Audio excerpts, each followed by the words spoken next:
Hello guys, welcome to my ripple channel again. And आज मैं बताऊंगी आप लोगों को pronunciation of Korean alphabet Hangul table. So let's गो।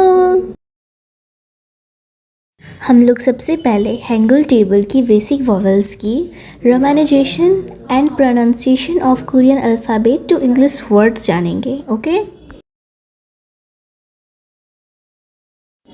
इसे आ प्रोनाउंस करेंगे, आ। आप देख सकते हैं कि आ और या का लेटर एक ही है, लेकिन आ में एक स्ट्रोक है और या में एक और स्ट्रोक लगा दिया गया है। ऐसा इसलिए है क्योंकि या को कोरियन शब्द में बहुत इजीली पढ़ा जाए, इसलिए इसे क्या पढ़ेंगे? या पढ़ेंगे। इसे ओ पढ़ेंगे, इसे यो प्रोनाउंस करेंगे। ये यू की ध्वनि निकालता है, जैसे अम्ब्रेला और जैसे युप। इसे ऊ कहेंगे, जो ऊल में आता है, ऊ। इसे यू कहेंगे, यू। इसे ऊ प्रोनाउंस करेंगे, ऊ ऊ, इसलिए मैंने डॉट दिया हुआ है। इसे यू कहेंगे। इस यू का साउंड और इस यू का साउंड बिल्कुल सेम साउंड होगा, इसलिए इस दोनों को ही यू कहेंगे। इसे ऊ बोलना है, ऊ। EU is no phonetic sound in Korean alphabet, so इसे क्या प्रोनाउंस करेंगे? ऊ। इसे बोलेंगे ई, ई। अब बात करते हैं हम लोग pronunciation of Korean alphabet to English word.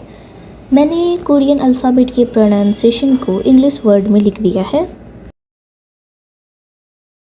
जैसे कि यहाँ पर है आ, A as in father. Father में आ आता है, फादर, आ का प्रोनाउंस हो रहा है, तो इसलिए इसे आ पढ़ेंगे। इसका प्रोनाउंसिएशन आ होगा। या एज इन याच, इसलिए इसे याच पढ़ेंगे, या। इसे या पढ़ेंगे। याच में या आता है, इसलिए इसे या प्रोनाउंस करेंगे। ओ, चौक, चौक में ओ आता है, इसलिए इसे चौक पढ़ेंगे। इसका प्रोनाउंस ओ होगा। अब है वाई ई ओ, यो एज इन अम्ब्रेला। मैंने कहा था कि वाई ई ओ यू की भी ध्वनि निकालता है, इसलिए मैंने यहाँ इंग्लिश शब्द में अम्ब्रेला लिखा है। अब है ओ एज इन ऊल। ऊल में ऊ आता है, इसलिए इसे प्रोनाउंस ऊ करेंगे, ऊ। अब है Y O U as in yogurt. Yogurt में यू आता है, यू, इसलिए इसे यू प्रोनाउंस करेंगे।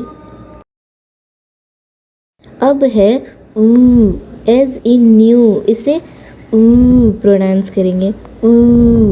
न्यू में ऊ, ऊ। अब फिर से है यू, Y U as in unicorn. आप यूनिकॉर्न बोलिए या फिर युगर्ट बोलिए। मैंने कहा था कि इस दोनों का सेम साउंड होगा, इसलिए आप इसे युगर्ट बोलिए या यूनिकॉर्न बोलिए। E U as in brook. इसे ऊ बोलना है। क्या प्रोनाउंस करना है? ऊ, ब्रूक। ब्रूक में ऊ आता है, ऊ। ई एज इन ट्री। इसे ई बोलना है। क्या बोलना है? ई प्रोनाउंस करना है। ई जो ट्री में आता है ना, ट्री, वैसे ई। सो ये थी हमारी basic vowels of Korean alphabet romanization. अब बात करते हैं हम लोग कंबाइंड वॉवल्स रोमानाइजेशन की।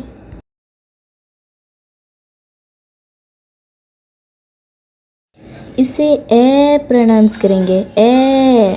एप्पल में जो ए आता है ना, वही ए। या एग में ए। इसे ये प्रोनाउंस करेंगे, ये। जो यस में आता है, ये। इसे भी ए प्रोनाउंस करेंगे, ए।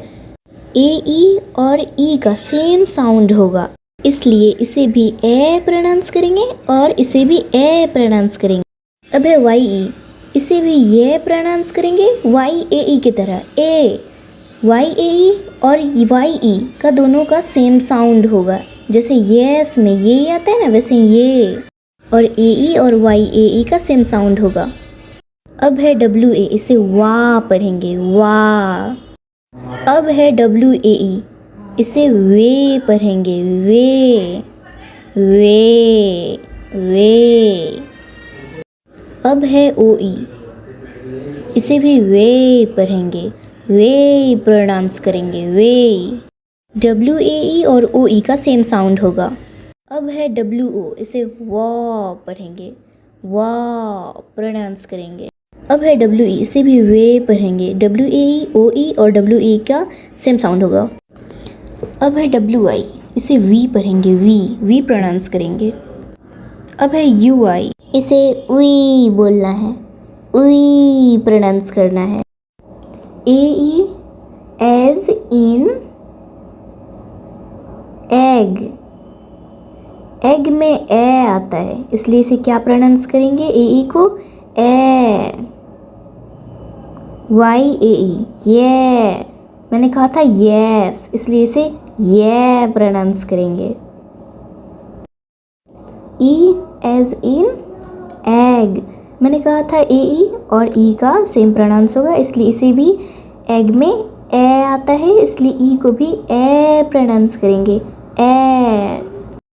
YE as in yes, YAE और YE का सेम साउंड होगा, इसलिए यस में ये आता है, इसलिए इसे भी ये पढ़ेंगे, ये प्रोनाउंस करेंगे।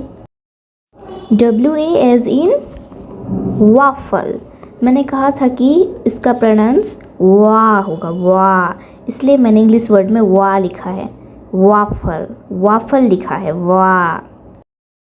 WAE as in wedding, wedding में वे आता है, इसलिए इसे क्या प्रोनाउंस करेंगे, वे।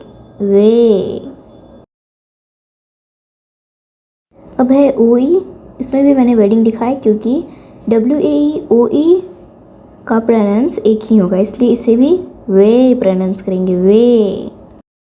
अब है WO एज इन वॉन, मैंने कहा था वॉन में वो आता है, वो, तो इसलिए इसे प्रोनाउंस क्या करेंगे, WO को वो।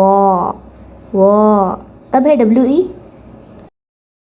इसे भी वेडिंग की तरह WAE और OE का सेम साउंड होगा, इसलिए इसे भी वे पढ़ेंगे, वे। यहाँ वे की जगह बाय मिस्टेक मैंने गाइस वी लिख दिया है, इसलिए आप लोग वे ही कर लीजिएगा, इसका प्रोनाउंस वे ही होगा। अब है यहाँ पे WI, वीक, मैंने यहाँ वीक लिखा है, मतलब वीक में जो ई आता है वी, इसलिए WI को भी ऐसे प्रोनाउंस करेंगे, वी। अब यहाँ पे है UI, मैंने कहा था इसे उई बोलना है, उई, इसलिए मैंने यहाँ पे गुई लिखा है, गुई में उई आता है, उई, इसलिए इसे उई प्रोनाउंस करेंगे। तो ये था हमारा pronunciation of combined vowels in Korean alphabet. अब हम लोग बात करते हैं बेसिक कॉन्सोनेंट्स की प्रोनाउंसिएशन के बारे में, ओके, सो लेट्स गो। ये कॉन्सोनेंट अगर किसी शब्द के शुरू या अंत में हो तो के ध्वनि बनाता है। ज़्यादातर मामलों में व्यंजन अगर स्वर से पहले हो तो ग ध्वनि बनाता है। ये हमेशा न प्रोनाउंस होगा। अगर यह किसी शब्द के शुरू या अंत में है तो टी ध्वनि बनाएगा, अगर यह स्वर से पहले है तो डी ध्वनि बनाएगा। यह व्यंजन शब्द के अंत को छोड़कर आर ध्वनि बनाता है, र। ये कॉन्सोनेंट हमेशा म ध्वनि बनाता है, म, एम। ये व्यंजन बी ध्वनि बनाता है जब तक कि किसी शब्द के आरंभ या अंत में ना हो, बाकी ये पी ध्वनि बनाता है। इसे ब प्रोनाउंस करेंगे, ब। इससे शब्द के अंत में एस ध्वनि या टी ध्वनि बनती है, इसलिए इसका प्रोनाउंस स करेंगे। इस कॉन्सोनेंट का फोनेटिक साउंड नहीं है कोरियन अल्फ़ाबेट में, इसलिए मैंने इस पे सर्कल बनाकर कट लगाया है। इसलिए इसे क्या पढ़ेंगे, इंग पढ़ेंगे, इंग। ये साइलेंट है। ये कॉन्सोनेंट ज ध्वनि बनाता है, हालांकि यह एक शब्द की शुरुआत में च ध्वनि और एक शब्द के अंत में ट ध्वनि बनाता है, इसलिए इसे च पढ़ेंगे। कॉन्सोनेंट हमेशा छ ध्वनि उत्पन्न करता है, सिवाय इसके कि यह शब्द के अंत में ट ध्वनि उत्पन्न करता है, इसलिए इसे छ पढ़ेंगे। इस कॉन्सोनेंट को ख प्रोनाउंस करेंगे, ख। इस कॉन्सोनेंट को थ प्रोनाउंस करेंगे थ। इस कॉन्सोनेंट को फ करेंगे, फ प्रोनाउंस करेंगे फ। यह कॉन्सोनेंट हमेशा ह की ध्वनि उत्पन्न करता है सिवाय इसके कि यह शब्द के अंत में मौन हो, इसलिए इसे ह प्रोनाउंस करेंगे। अब है डबल के, इसे क प्रोनाउंस करेंगे, दबा के करेंगे क। अब है डबल टी, इसे त प्रोनाउंस करेंगे त, दबा के त। अब है डबल पी, इसे प प्रोनाउंस करेंगे प। अब है डबल एस, इसे स प्रोनाउंस करेंगे स। अब है डबल जे, इसे च प्रोनाउंस करेंगे च। आज का क्लास मेरा ख़त्म होता है। कल हम लोग सीखेंगे ग्रीटिंग्स। एंड अगर वीडियो पसंद आई हो तो लाइक करना, ज़्यादा से ज़्यादा शेयर करना।